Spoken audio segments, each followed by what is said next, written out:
So sometimes people in Eurovision become more than Eurovision. They go into the realms of outer space, they become their own universe. And the two people that I have right in front of me embody that approach. It is the Eurovision legends that are John, Edward, Jedward. J to the H to the word, Planet Jedward. We are so excited to be here on the Eurovision podcast. What an intro. I feel like I'm floating up in space right now. The energy here in Basel is insane. We know the herb Basel is not a herb, but now we're actually in the city. It is a thing you put on your We've sandwich. met the president of the area. He followed us on Instagram. He wanted to get a picture. There's so much love and the locals are excited that they're here. We met all of Parliament. We never took a tram to Eurovision, but here in Switzerland, because it's just so peaceful and chill, we took the tram here. I can already tell this is not going to be a tricky interview at all. Jedward, welcome to the official Eurovision Song Contest Podcast.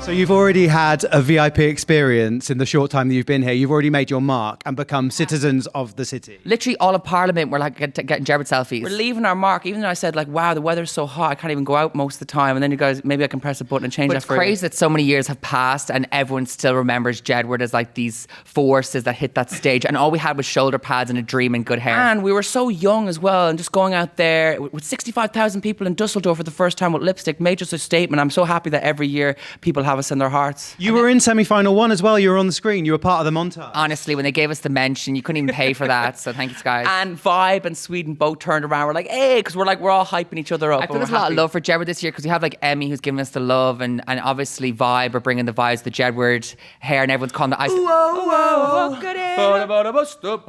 So we do have. I think the most important thing when you go to Eurovision is bringing your own flavor. And when you're there, people know you're there, and that's the most important thing. It's not necessarily. It's about everything, how you treat people behind the scenes, how you carry yourself. I think that's the most important thing. Yeah, like definitely use that as like a landing pad because we had music. We kind of had our own thing in the UK and Ireland, but when we did Eurovision, it just propelled us around the rest of the world. Did you just call it Eurovision, as in Jedward Eurovision? Eurovision, Jepic vibes. No, but it was amazing. Like we got to tour Sweden, Germany, go to Australia, go to all these places that we never would have dreamed of going unless we had like the biggest record deal in the world. But the fact that Eurovision actually gave us that opportunity was just amazing. And the fact that we did it like, obviously Lipstick did better than Waterline, but the second year we did Waterline, the jury didn't give us as much good votes, but we actually came 10th that year in the public votes. And you know what? We actually had a song called Luminous that year that was on our second album that would have competed against Euphoria. I know it would have. But I remember like our management and stuff was like, it's too dancey, and then what do you know, Euphoria wins. So you nearly went for 3 years in a row? No, we had a song called Luminous that was meant to be for Waterline. We had it in 2012, but I feel like it would have ranked higher than what Waterline did.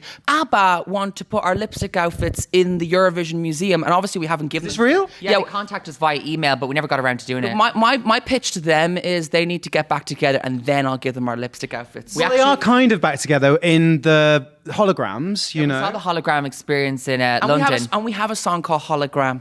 So maybe we're like living in parallel universes, I feel. We actually know Kaj. They were in London. Kai. Yeah, it's pronounced Kai. I'm calling them Kaj. I'm going Kaj. I'm going for that J. No, I like the J. I like J's not a silent J. No. Should we tell them? Sorry, Kai, you're not Kai anymore. According to Jedward, you're Kaj. We were in the tube with them. We did the whole song, the dance on the tube. And they said we can always like sleep on their couches, or if we're ever like stuck for a hotel, we can.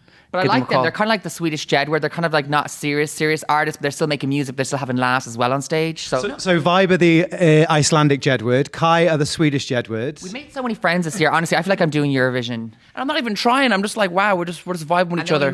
We met Serving. Mariana Conte. Serving. All the silver sold out because all of Ireland have bought silver to come here to see Emmy. Really has. They said that all the tinfoil's gone, and in Iceland as well. This bike silver medley because Iceland are silver, Ireland are silver. It's because going to space is very popular right now. It is very popular. We had Katy Perry, Jedward. We didn't get the invite yet, but we're so down. We invented Planet Jedward. Could you imagine someday we're all going to be in space, doing Eurovision from space? Space Vision. We got Australia in the competition. Maybe we can get Mars or the moon. And then Milkshake Man, like he's coming out of a big blender, like he couldn't make it up. When I say milkshake, you say yum yum. When I say you guys say yum yum. Yum, yum. Yes. How many Eurovisions have you now been to? We've been to Liverpool, we've been to Malmo, and we've been here. And I think we're in Amsterdam one year. For some reason, I feel like I'm always there in spirit. You're always here. But then I'm actually physically there. I'm like, hey, here I am. We're getting those brand deals, we're here, like we're getting that golden leprechaun coin. We're getting that euro coin. Have you met Loreen before? Loreen was actually in our hotel when we were in Sweden. I just remember being in Azerbaijan and there was loads of fans. Of course, you were the same year as But loads of fans were outside. We were like literally roommates. We used to have breakfast with Loreen and the whole team. But I remember trying to tell the fans outside the hotel, like, Loreen's cool as well. Say hello to her. Like we thought she was like struggling artist, like she needed the votes, But she actually has the same birthday as us on the 6th of October. Does she? Insane, Yes, yeah. yes, so You're kindred spirits. We are. Yeah, I think so. But I think a lot of the winners recently have been girls, so it's very hard for like us to do like Eurovision. We did like Ooh Ah and all these songs at the Euro Club. Just a little bit, ooh, ah, a little bit more, ooh, ah, just a little bit, give you love you can't ignore. Gina G. We did that For the at people the Euro listening Club. who might not know that The song. Euro Club this year is the size of an arena. It is huge. It is massive. The Euro Club's meant to get sweaty and people are meant to be on top of each other, but this year you actually have space to like do stuff.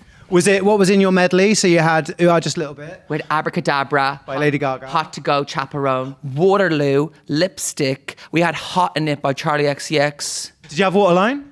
We did, obviously. That's what they're paying us for. Floodgates, can't wait. Yes, we Here love she it. comes, shouting fast, better shouting fast. I am close to the waterline. We love it, we love it. What's your biggest memory about Lipstick and that whole experience in Dusseldorf? People trying to put lipstick on our cheeks. I'd literally leave a meet and greet It and was have like a thick ass mission where people lipstick on. just smack a big lipstick moi on our cheeks. No, but it was just amazing. Like, we were so young, and the fact that we designed our outfits and just to know. We were doing flips, so we actually had to wear leotards that went around our bits and bobs. And the thing is, we were always on tour. Like, even a month prior, I did 8 shows in a wheelchair. So the fact that I knew like a month later I need to get myself together for this prior to Eurovision. Waterline, John hurt his ankle, and because of representing our country, it was very serious. Like everyone's like, "You're going to be in a wheelchair now," and Glee was very popular at the time, so John was just embracing that. Also, that's when, when countries go to the World Cup and somebody hurts their ankle or whatever, that was very similar because there was a lot riding on you going to Eurovision and doing Ireland proud, which you did. We did. I feel like we got everyone involved. They had like screenings, and it was such I think hype. the most important thing is just making a statement, making a spectacle that people will always remember. Like, even now, if we went back for a trilogy,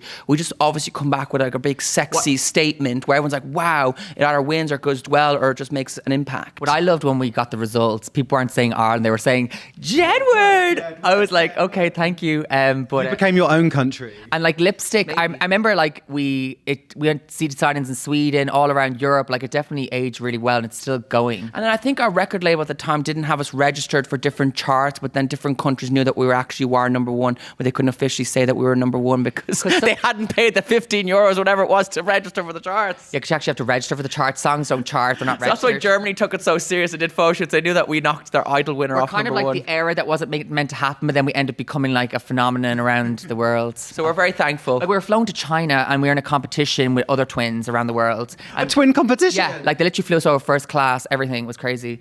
And then we were in Australia. We've been to Canada, and like we always find the most craziest people who know us from Eurovision. It's even bigger than X Factor or anything else we've done. So when did you decide to go back the next year? Was it literally the day after the grand final? Or you thought again? We actually had to qualify again.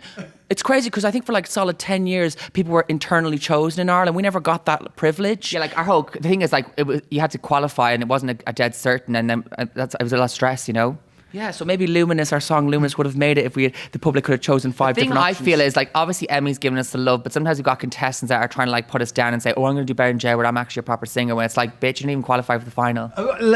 Like I said, you're literally Eurovision legend. So, you've got the last word. I'll take it. I think it's just about being a people person. I love meeting people. We love And Bambi as well. They're really cool. yeah, Bambi, absolutely amazing. Well, came sixth last year. Staging was Yes. insane. Obviously, we had the highest result in years, and then Bambi came in and like got that title now. What about the trilogy? So now that Bambi has taken 6th and you were 8th, has that given you hunger to come back? But we're not going to come back as innocent, Jared. We're going to come back with edge. Like we're going to be up there like Britney Spears' Slave for You. Definitely. And now that you can use BVs, Jesus, the list I'm endless. going to come back shredded. I'm going to be like up there And looking like a swinging snack. in the air. Could you imagine that happened back in 2011? No, what? Well, look at Justina last night, right? So Justina, Poland, she was on ropes above the stage. Yes. She's 52. So I'll be doing this. I have to do time 100. I just think knowing that there's just so much possibility what you can do with performances now, I'm tempted. Like I remember we had our own custom graphics and that was life changing at the time. And now it's like everyone's got their own graphics. There's effects. I remember Loreen had slow motion. That was groundbreaking. How did she get slow motion on live TV? Yeah, you're so right. But the teams, I feel like, are just so, they know what they're doing and they just make it happen. A lot of people are talking about Vibe and Jedward, but like Ukraine, they're two twins as well. They are, yes. One's got blonde hair, one's got brunette.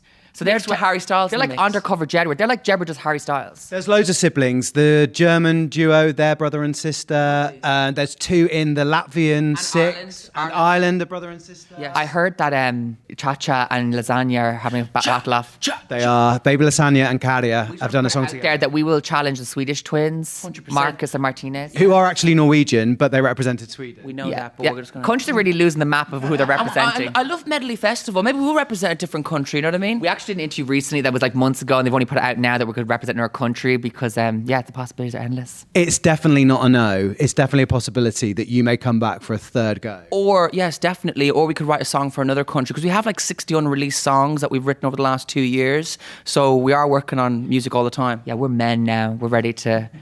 If there's any hardcore DJs listening to this and they want to collab or have some special love in their heart, we'll hit us up on We Instagram. actually told Gemma to do for Gemma Collins, this is, right? Collins, GC Hun, The icon. She actually is down. She actually has a really good singing voice because sometimes she used to do like stage school when she was in school and stuff. And then me and John always encourage her to sing, and we gave her all the hope. So she might be doing it for the UK. We'll make that happen, won't we, John? Would it not be Jedward featuring GC? We don't know yet, but we have to first get her through.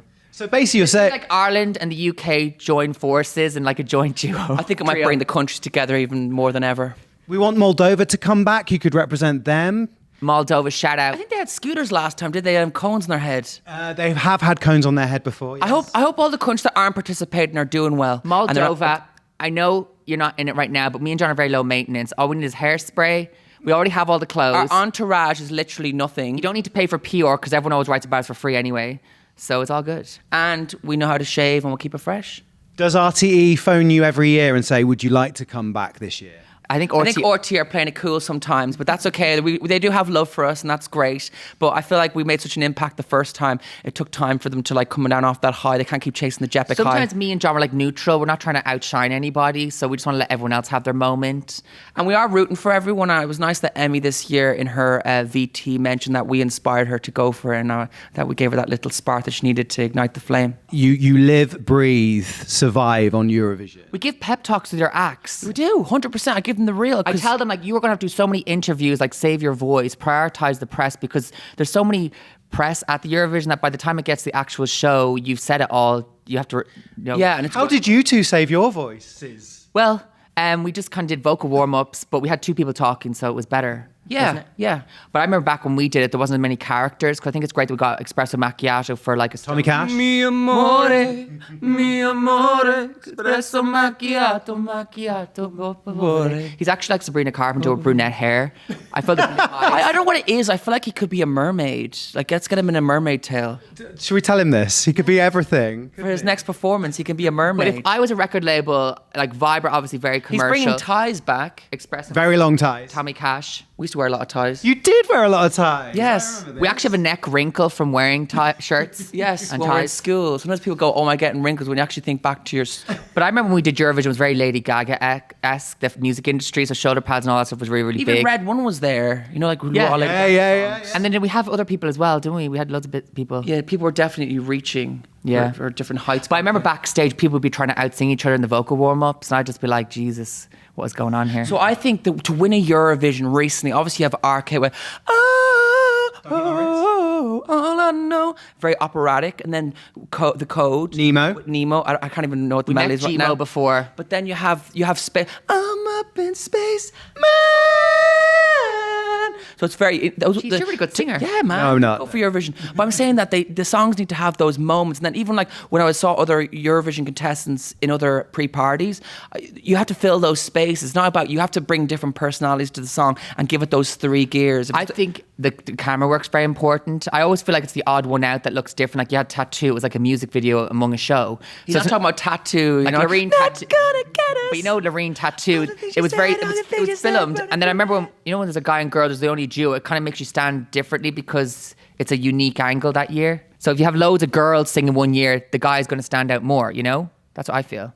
John Edward. Oh, very quickly, I am loving the fact that at home, your basement, if you have a basement, is like a Eurovision layer, and you have got mood boards up. You're planning like how to win Eurovision, which is why you've not announced that you are going to go for the 3rd time, because you are there, right down. You're working out everything until you get the perfect formula. I want to give a shout out to the future artist. Just know that we're coming for you. I want to give love to the future me that's going to do exactly this plan. And we're going to be talking about this like it was a throwback. In the Eurovision writing song layer, where we study it with an inch of its life and make it happen. Well, you sound like you know every inch of it, which is amazing. I think we know enough of 21st century Eurovision, and we know enough to give love to Eurovision. So, Jedward, we love you being part of the Eurovision world. You are Eurovision icons. It would not be as happy a place if you weren't in it. That is truly what we believe, all right? I thought you were going to tell us to sing Lipstick.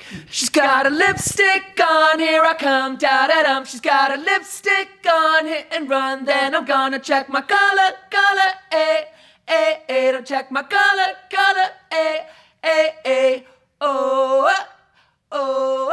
Eurovision. Serenaded by Jedward, my life is complete. I'm pressing stop. Anyway, to all the listeners, thank you for listening. Thanks for being here. And share this to one of your friends. Don't keep it your top secret. Share the love to your amigos. You are the hardcore fans listening to this. Ciao, amore. Boys, bye-bye. Thank you. Au revoir. To the one, the only, Steven. Okay, Steve.